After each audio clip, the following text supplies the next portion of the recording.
Everyone inside the dojo burst out laughing the moment they saw her walk through the door. A black woman stepped into the training hall wearing plain clothes, no patches, no belt, no one beside her. Just a quiet woman carrying a small gym bag, like she had wandered into the wrong building entirely. The most famous black belt instructor in the entire city looked her over from head to toe and smirked at his students before he even said a word to her. He asked if she wanted to try a little friendly match, just for fun, nothing serious, and the crowd around him immediately erupted into laughter and cheering, already certain of how this would end. They assumed she would be on the floor within seconds, embarrassed and out of breath, a funny story they would tell for weeks at the gym and online afterward. Nobody in that room had any idea that the quiet woman standing in front of them had once gone undefeated for more than a decade, holding titles that even legends of the sport spoke of, with quiet, reluctant respect. And in just a few minutes, that same dojo, filled with laughter and mockery, was about to fall completely silent, and nothing about that evening would ever be forgotten by anyone who witnessed it. Her name was Maya Johnson, 35 years old, and she had just moved to the city for a new job that promised a fresh start after years of deliberately staying out of the public eye. She spent her days working long hours in a quiet office downtown, and in the evenings she wanted nothing more than a place to stay active, somewhere to move her body and clear her mind without anyone asking questions about her past or her name. The city was unfamiliar to her, full of strangers and new streets, and she had spent the first few weeks simply learning her way around before allowing herself the small luxury of searching for a gym. While walking home from a late dinner one evening, she passed by the most well-known martial arts academy in town, a gleaming building with trophies displayed proudly in the front windows, and banners announcing championships won by the local hero who ran the place. The academy belonged to Derek Coleman, a black belt instructor who had won the state title more times than most people could count on both hands, a man whose photograph hung near the entrance, with his arms crossed and his chin lifted in practiced pride. Inside, the walls were lined with framed certificates, newspaper clippings, and group photographs from tournaments, where Derek stood front and center, always smiling for the cameras, always positioned at the heart of every celebration. Students who trained under him spoke of him with a mixture of admiration and quiet fear, aware that his praise could turn into criticism in an instant if anyone dared to outshine him during a class. He had built his reputation carefully over many years, cultivating an image of dominance that few in the local martial arts community ever thought to question. Maya wore simple workout clothes that evening, nothing flashy, nothing that hinted at medals or certificates or championship belts, carefully packed away in boxes back home that she had not opened in years. A few students lounging near the entrance looked her up and down the second she walked in, exchanging glances and quiet smirks that made their assumptions painfully obvious to anyone paying attention. They decided almost instantly that she was just another curious visitor, someone who had wandered in out of boredom or mild curiosity, definitely not someone who belonged on their training floor among serious practitioners. Derek barely looked up from the students he was correcting near the center mat, sparing her only a brief, dismissive glance before returning his full attention to his own reflection in the mirrored wall behind him. When he finally turned to acknowledge her properly, his tone carried the kind of casual condescension typically reserved for people he assumed could never possibly challenge him in any meaningful way. He asked, with a faint smirk tugging at the corner of his mouth, whether she had ever trained in martial arts before in her entire life, his voice loud enough for the nearby students to hear and snicker quietly among themselves. Maya only offered a small, calm smile in response, the kind of smile that revealed absolutely nothing about the years of discipline and sacrifice hidden carefully behind her quiet, steady eyes. That gentle, unreadable silence seemed to bother Derek more than any verbal answer ever could have, and something about her composure made him want to provoke a stronger reaction, any reaction at all that would confirm his assumptions about her. He wanted to perform for his students, to remind everyone watching exactly who ruled this dojo, and a stranger with no visible credentials seemed like the perfect prop for his next little display of dominance. He began asking her a string of questions, dripping with thinly veiled mockery, wondering aloud whether she even knew what a proper fighting stance looked like, or if she had simply walked in off the street, looking for some kind of attention. Maya remained polite through every single jab, answering softly, never raising her voice, never matching his rising energy with anything resembling defensiveness, irritation, or anger of her own. One of the younger students standing nearby, perhaps feeling a small flicker of sympathy for the quiet newcomer, suggested they simply offer her a free trial class instead of all the teasing and pointed questions. But that innocent suggestion sparked something entirely different in Derek's mind, an idea that made his smirk widen slowly into something far more theatrical and considerably less kind than before. He decided, right there in front of his entire class, that this stranger could become his evening's entertainment, a way to remind everyone gathered why he remained the undisputed king of this particular dojo. He proposed a friendly sparring match, framing it carefully as something casual and harmless, just for fun, nothing anyone in the room needed to take seriously or worry about afterward. The students around him cheered instantly, sensing the show that was about to unfold before their eyes, several of them already pulling out their phones to record whatever embarrassment was coming for the stranger. A few students even began placing playful bets among themselves under their breath, wagering how many seconds she might last before tapping out or simply walking away from the mat in defeat. Maya declined the offer once, then twice, her voice calm but firm, clearly uninterested in becoming anyone's spectacle for the evening's entertainment. But Derek kept pushing, needling her relentlessly with comments about nervousness, about excuses, about people who talked themselves out of challenges, because deep down, they were afraid of losing in front of a crowd of strangers. Other students joined in now, some laughing along with Derek, others simply watching with curious anticipation,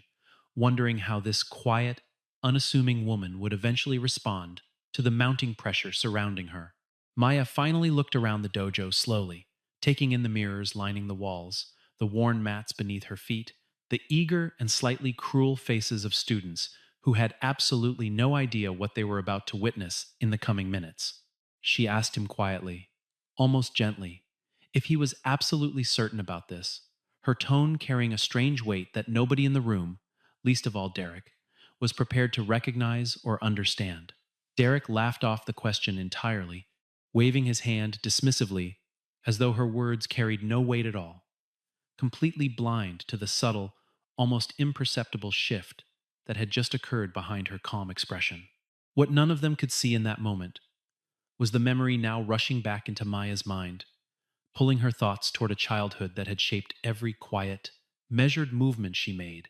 and every careful word she chose to speak. She had grown up in a struggling neighborhood where money was tight and tempers were often shorter than anyone's patience allowed, a place where children learned to read danger long before they ever learned to properly read books in school. Maya had been bullied relentlessly as a child, mocked endlessly for her dark skin, her unusual height for her age, her quiet demeanor that many classmates mistook for weakness rather than recognizing it as the calm discipline it would eventually become. Most days she walked home from school with her head down, absorbing insults thrown carelessly by classmates who never once considered the quiet storm slowly building inside her chest with each passing year. Her mother worked double shifts just to keep food on the table, leaving Maya alone for long stretches of time, learning early how to comfort herself and how to disappear quietly into the background of any room she entered. It was an old, weathered instructor named Walter Briggs who first noticed something different in her, a stillness in her eyes that suggested far more potential than anyone else around her had ever bothered to recognize or nurture. Walter ran a small community center program out of a cramped building that smelled permanently of old wood, sweat, and dust, offering free lessons to neighborhood kids who had nowhere else to channel their restless energy after school. He began teaching Maya at the age of 12, starting with the most basic stances imaginable, correcting her posture patiently over and over until her movements began to feel natural rather than forced. Maya threw herself into training with an intensity that startled even her own teacher, practicing for hours after school each day, refusing to stop even when her muscles screamed in protest against the relentless repetition. Walter recognized quickly that this was not simply a hobby for the quiet girl in front of him, but something closer to a calling, a way for her to finally channel years of buried frustration into something productive and powerful. She entered competition after competition over the following years, starting small at first, local tournaments held in school gymnasiums where trophies were cheap, plastic, and the crowds were thin, restless, and largely uninterested in the outcome. Slowly, methodically, she began collecting national titles one after another, each victory adding another quiet layer of confidence to a girl who had once been mocked simply for existing too loudly in any given room. Walter traveled with her to every tournament he could afford, sitting quietly in the stands, offering brief words of encouragement before each match, and careful, honest feedback after every single one, regardless of the outcome. Their bond grew stronger with each passing year, built not on flashy promises of fame, but on a shared, quiet belief that discipline and patience would eventually outlast talent alone. Eventually, her talent and relentless dedication carried her onto the international stage,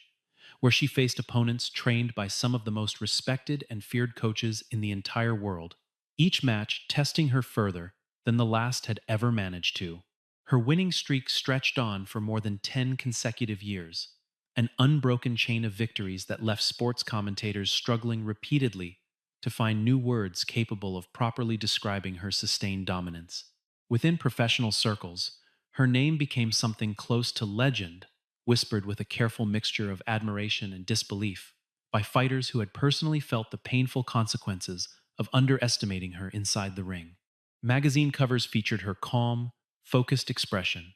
Journalists wrote lengthy profiles attempting to explain her seemingly impossible consistency, and young athletes across the country began naming her as their primary inspiration.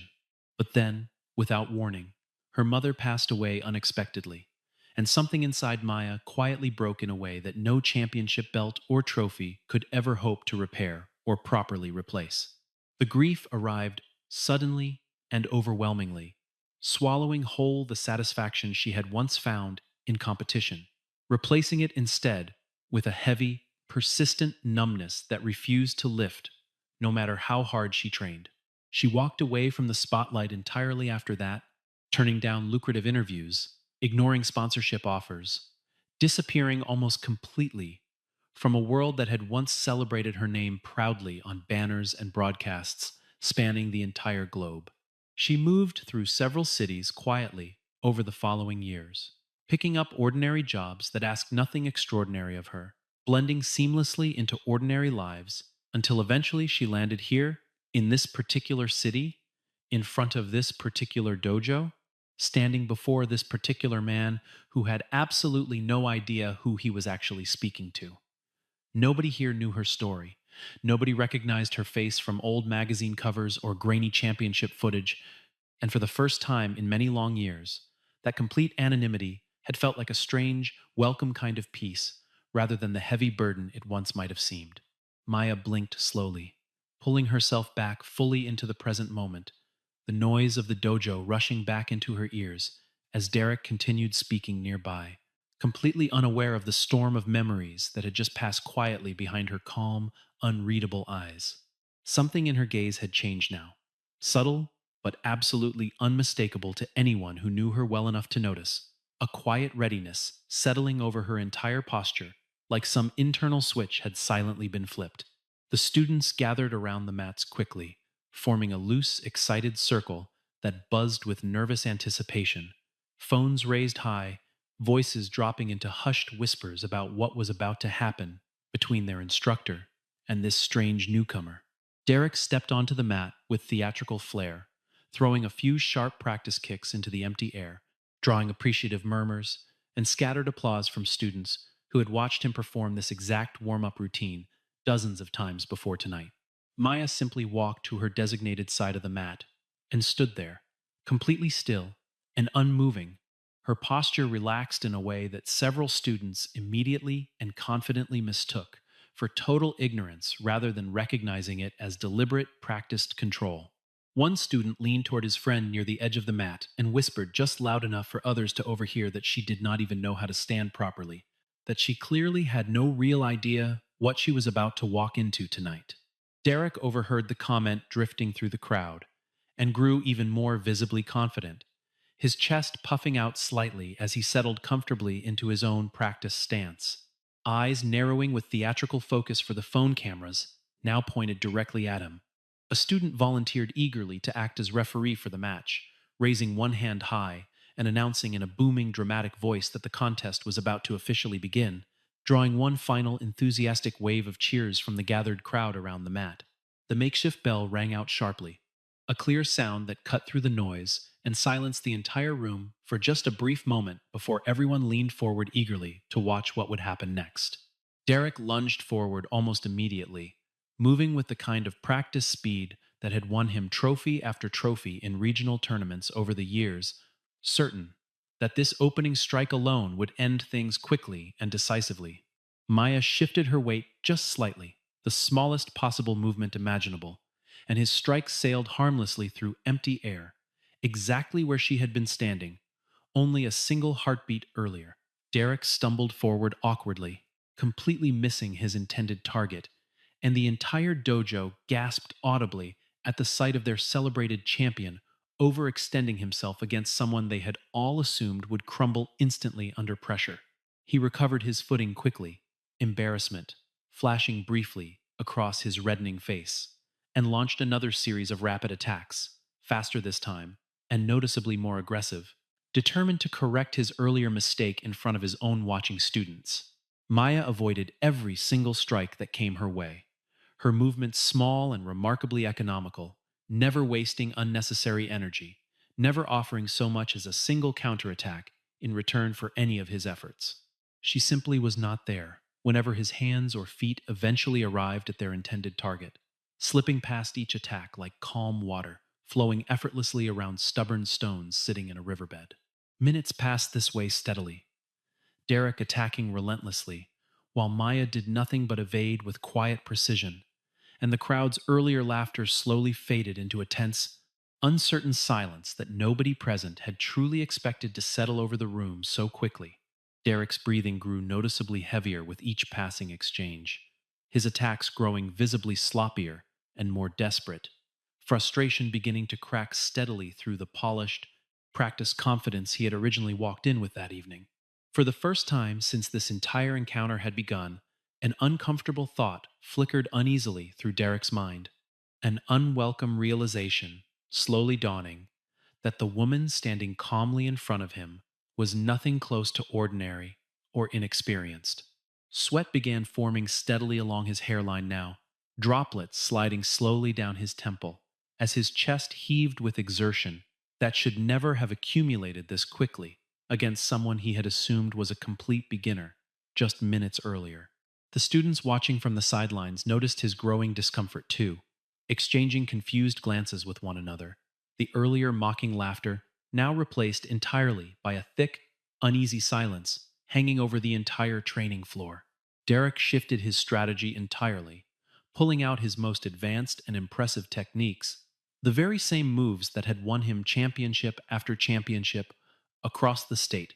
competitive circuit over many years of dedicated practice. Maya read each of his movements before they fully even formed, her eyes tracking subtle, almost invisible shifts in his shoulders and hips that telegraphed his exact intentions, long before his limbs ever actually moved toward her.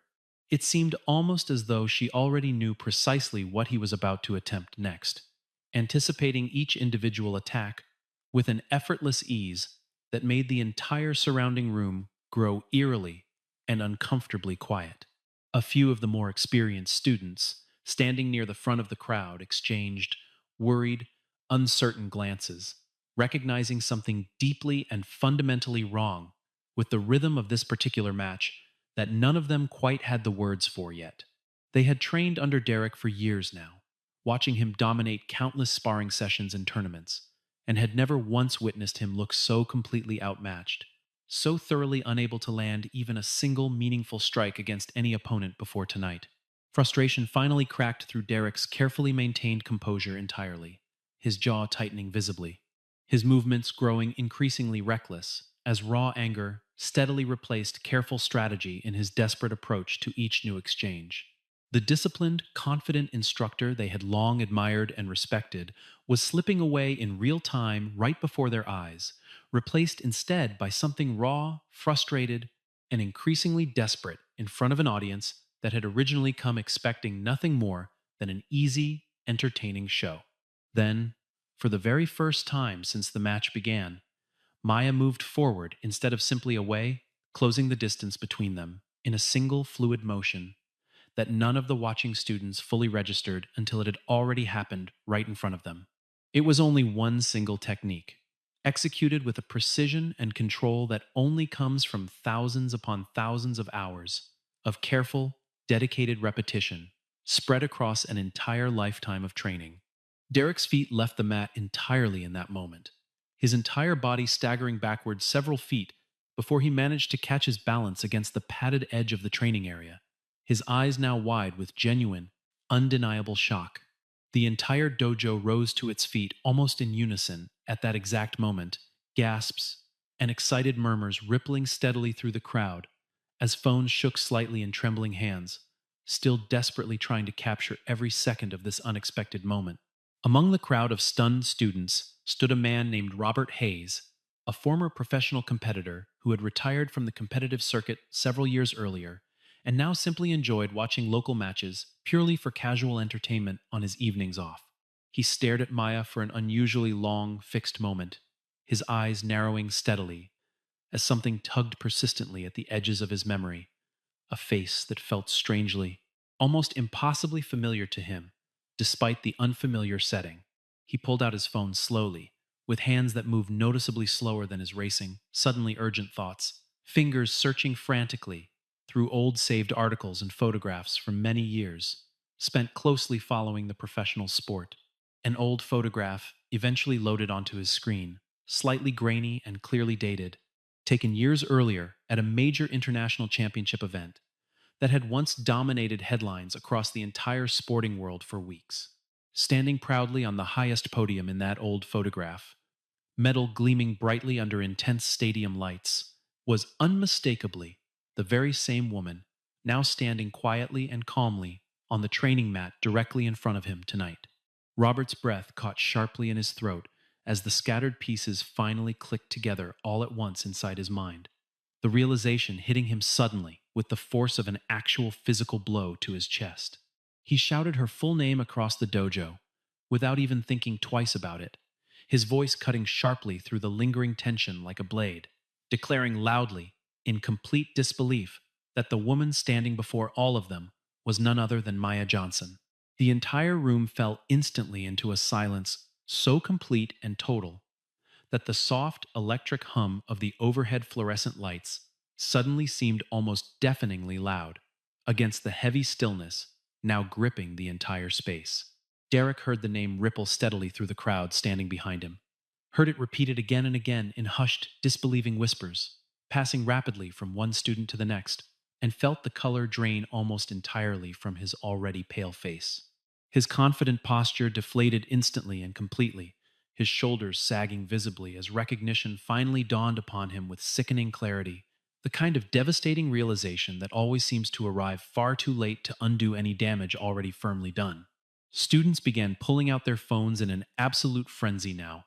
no longer searching desperately for an embarrassing video to laugh about and share later, but instead, now desperately searching for solid confirmation of exactly what Robert had just announced to the entire room. Search results loaded one after another, rapidly across glowing screens, revealing a genuinely staggering list of accomplishments that scrolled endlessly down phones, held tightly by trembling, disbelieving hands. National championship after national championship appeared steadily within the official records, each victory more prestigious and impressive than the last, spanning many years of total dominance across multiple weight divisions and competitive circuits nationwide. World Championship titles followed shortly after in the search results, documenting international tournaments where she had decisively defeated skilled competitors from countries scattered all around the entire globe, her name appearing again and again at the very top of every single bracket. An unbroken winning streak stretched impressively across more than an entire decade of fierce competition, a statistic so remarkable that sports journalists at the time had once openly struggled to find adequate words capable of properly describing her sustained, overwhelming dominance within the sport. Old articles from years past referred to her repeatedly, using terms like phenomenon and once in a generation talent, praising openly a level of consistent skill that appeared only rarely across an entire athletic discipline spanning many decades of competition. Derek stood frozen on the mat now, the full crushing weight of his mistake finally settling firmly over him as he finally understood completely exactly who he had carelessly dragged onto this training floor for nothing more than cheap, momentary entertainment. He attempted weakly to salvage some small shred of his rapidly disappearing dignity, straightening his posture deliberately and forcing his unsteady voice to remain calm, despite the obvious tremor threatening to betray him completely in front of everyone watching. He insisted, somewhat weakly and unconvincingly, that the match should absolutely continue, that stopping things now would only make the entire embarrassing situation appear considerably worse than it had already become for him personally. For the very first time since entering this dojo earlier that evening, Maya spoke at proper length now, her voice calm and carefully measured, carrying just enough quiet, natural authority to silence the remaining nervous murmurs still echoing throughout the room. She told him simply, without any trace of anger or satisfaction in her tone, that she had genuinely tried to walk away from this entire situation more than once tonight, that she had given him every reasonable opportunity to reconsider his actions before things had ever reached this particular point. The match resumed for its final, brief remaining stretch, and everything about Maya's overall demeanor shifted noticeably the moment she finally decided to stop holding back entirely against him. She no longer dodged or evaded with quiet, careful restraint, as she had throughout the earlier portion of their match,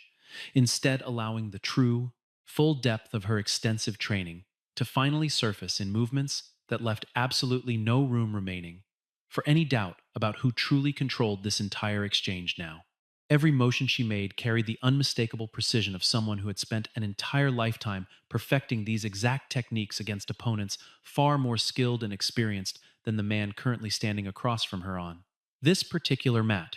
Derek found himself completely and utterly unable to respond in any meaningful way, his desperate attempts at defense crumbling almost instantly against an opponent clearly operating on an entirely different level of mastery altogether. The designated student referee, visibly shaken and uncomfortable by what he was personally witnessing unfold in front of him, stepped forward quickly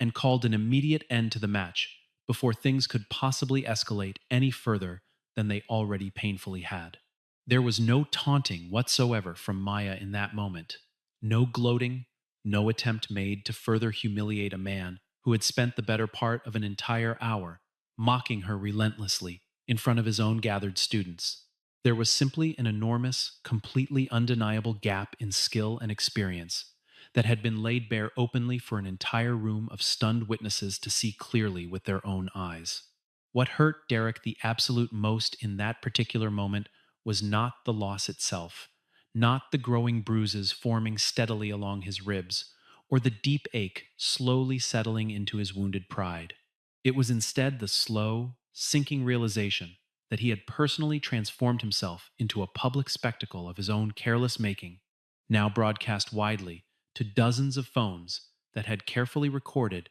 every single humiliating second of his sudden and complete downfall. The dojo fell into a silence so complete and absolute that the faint hum of the fluorescent lighting overhead felt almost overwhelmingly loud against the heavy stillness now gripping the entire room around them. Nobody moved for several long, uncomfortable seconds, each person present processing what they had just witnessed unfold in front of their own disbelieving eyes. Derek eventually broke that heavy silence himself, his voice now quiet and completely stripped of the arrogance that had clearly defined him just moments earlier, offering a sincere public apology in front of everyone, still gathered closely around the mat. He admitted plainly, without offering any excuse whatsoever, that he had judged Maya entirely based on her outward appearance alone, assuming weakness where there had actually only ever been quiet, deeply controlled strength hidden carefully beneath the surface. One by one, the students who had laughed along and cheered and recorded videos purely for entertainment began approaching Maya quietly, offering their own sincere apologies for the casual mockery they had each participated in earlier that same evening. Maya accepted each individual apology graciously and without judgment, never once raising her voice in mockery or quiet satisfaction, never treating any single one of them with the same condescension she herself had received from the room only an hour earlier. She spoke briefly but meaningfully to the entire group gathered around her, sharing a simple philosophy that had clearly guided her steadily through every quiet, anonymous year since she had originally walked away from professional competition years before. She explained calmly that the strongest people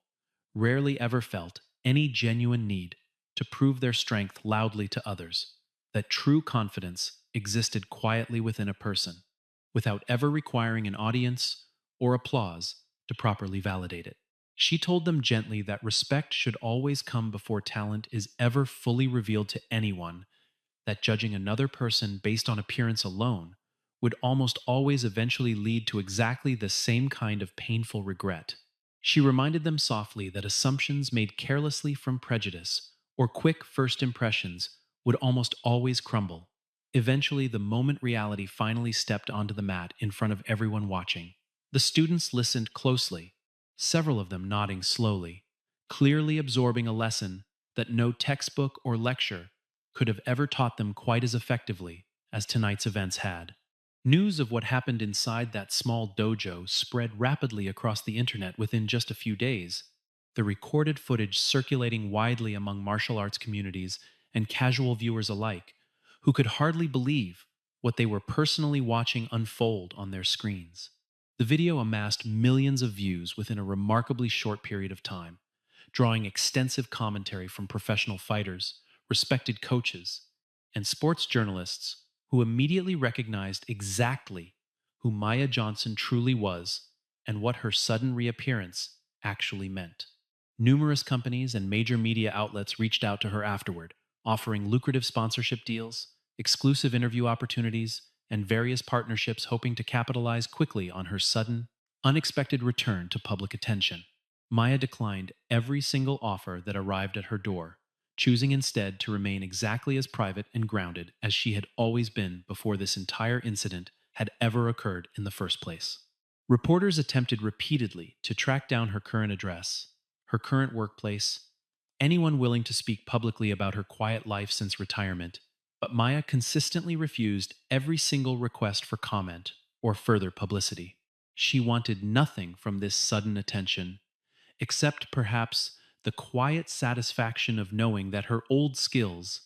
carefully built over so many difficult years, had not faded away entirely, despite her long absence from the competitive spotlight. Weeks later, on an otherwise ordinary morning, Maya walked back through the doors of that same dojo once again, carrying her gym bag, just as she had during that very first time anyone there had ever seen her enter the building. This time, however, she had not come seeking competition, had not come looking for anything resembling validation or attention from anyone currently inside the building, waiting for her arrival. She had come simply to teach, offering her considerable time and knowledge freely to anyone genuinely interested in learning real discipline, patience, and mutual respect, rather than empty showmanship designed purely for an impressed audience. When she stepped through that same familiar door this particular time, every single person currently inside the dojo rose immediately to their feet without any hesitation whatsoever, without any prompting needed from anyone standing around them. It was not fear that moved them collectively this time, not the kind of nervous, uncertain tension that had originally filled the room before her true identity had ever been fully revealed to everyone present. It was instead genuine, completely earned respect, offered freely and willingly to a woman who had proven, through quiet patience rather than aggressive public display, exactly why true legends rarely ever needed to announce themselves loudly to anyone at all. Derek stood quietly among them now, his posture humbled noticeably in a way it had genuinely never been before in his entire career. Watching closely as the woman he had once carelessly dismissed stepped confidently onto the very same mat he had long considered entirely his own personal domain. He approached her slowly that morning, waiting patiently until she had finished setting up for her first class, and asked quietly whether she might consider training alongside him occasionally, not as rivals competing against each other, but simply as two dedicated practitioners willing to learn honestly from one another going forward. Maya considered his request carefully for a long moment, studying his face for any remaining trace of the arrogance that had once defined him so completely, before finally nodding slowly, in quiet, measured agreement. It would take considerable time, she knew,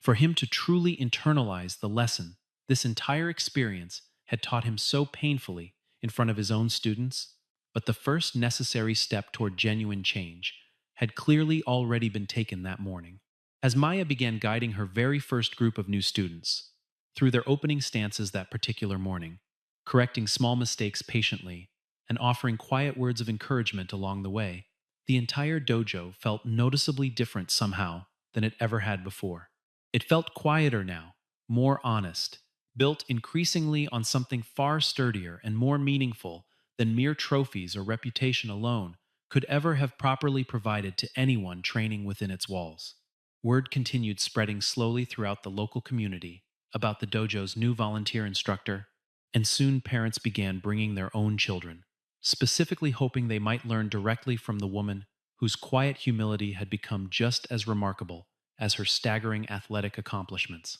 Maya never spoke much about her championship years unless a student specifically asked her directly, and even then she offered only brief, modest answers before quickly redirecting the conversation back toward whatever technique they happened to be practicing together that day. She understood deeply, perhaps better than anyone else present,